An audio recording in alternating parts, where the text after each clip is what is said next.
At the end of this level, we're going to see the puzzle again. And here, I'll tell you what I think the puzzle means. Each of these games represents an idea that was on Coda's mind at the time that he was making it. And the puzzle is a way of closing the door on a previous chapter of his life before moving on to the next one.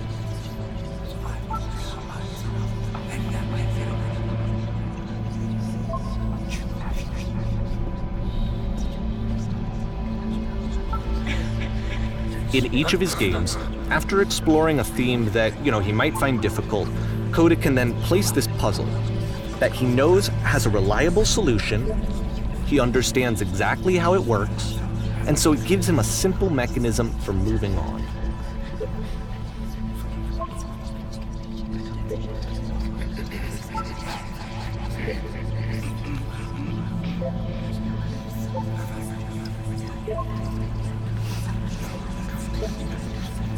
And because there's this dark area between the doors, a space between spaces, before you move on, you get to pause. Just for a moment, a few seconds to reflect on and let go of the events that led you here, to step back and connect the pieces together, to grasp at that elusive bigger picture.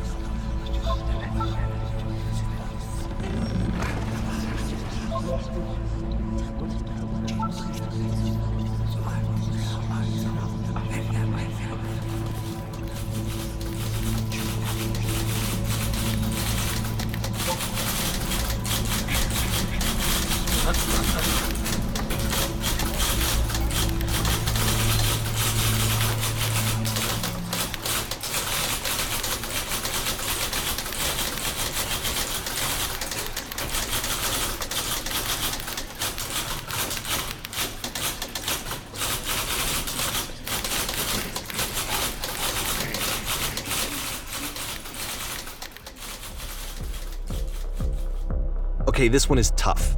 It's gonna kind of just spin its own wheels for a few minutes. Hang with it.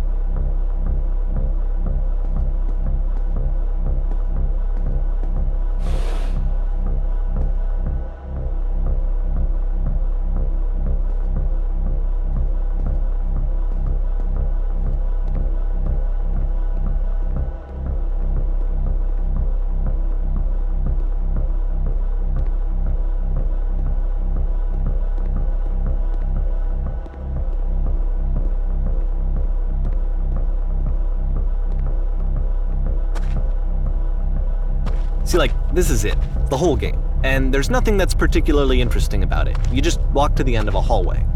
Except, for some reason, Coda gets really fixated on this prison that has all of this modern furniture. And I don't know why, but he decides he needs to revisit this prison. He's gonna start over, use the same assets, turn it into something else. Okay, cool, here's version 2.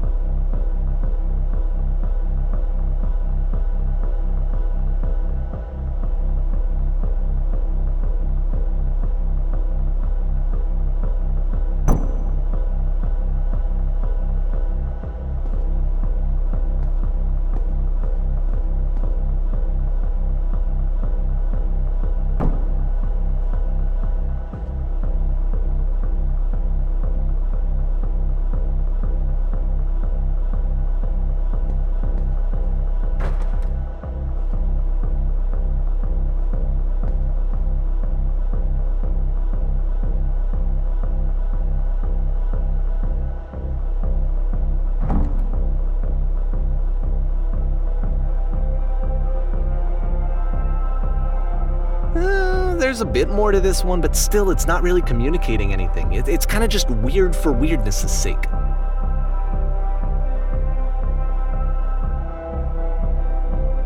So okay, he throws it out and starts over. This time he comes at the prison idea from a different direction.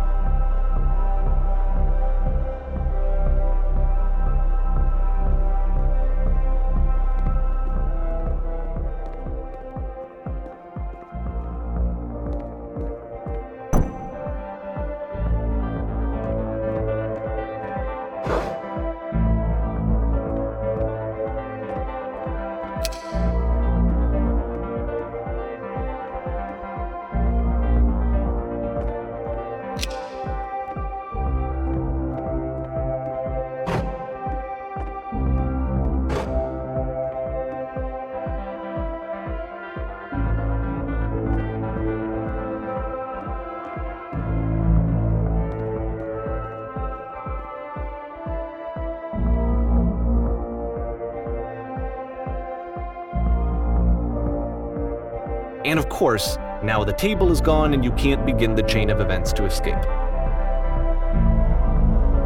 Here's a version where there are no bars, but you can't actually get to the well. And then a version where the inside of the prison is the outside and the outside is the inside. Let me just blink you real quick through a few more of these. I mean, he really unloaded on this prison idea. There's nearly a dozen of them. Personally, I think it's awful to watch this, to see a person basically unraveling through their work. And for what? Like, at what point do you just go, maybe there are game ideas other than this prison that I could be working on? But Coda doesn't have that voice telling you to stop, that particular mechanism of defense against yourself. Without it, you just spiral.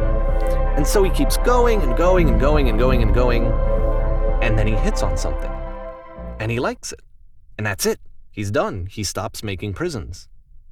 This is the very last version of the prison game that he created, and the reason I think it works is that the prison is not actually in it.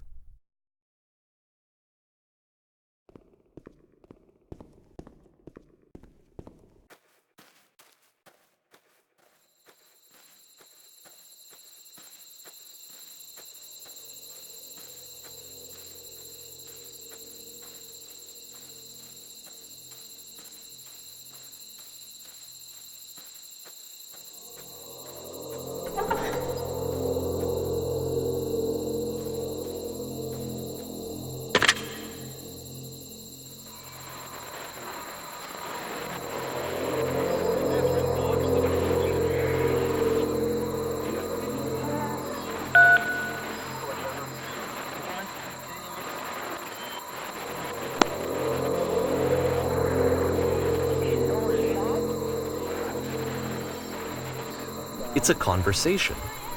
And so this is what Coda wants, is to be able to talk to someone, to share what's on his mind, and to get some good advice from someone who knows. But the irony is that even in this scenario, you're still talking to yourself. You know, all of these games so far are Coda talking to himself.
I can see why he considers this a fitting conclusion to the prison games.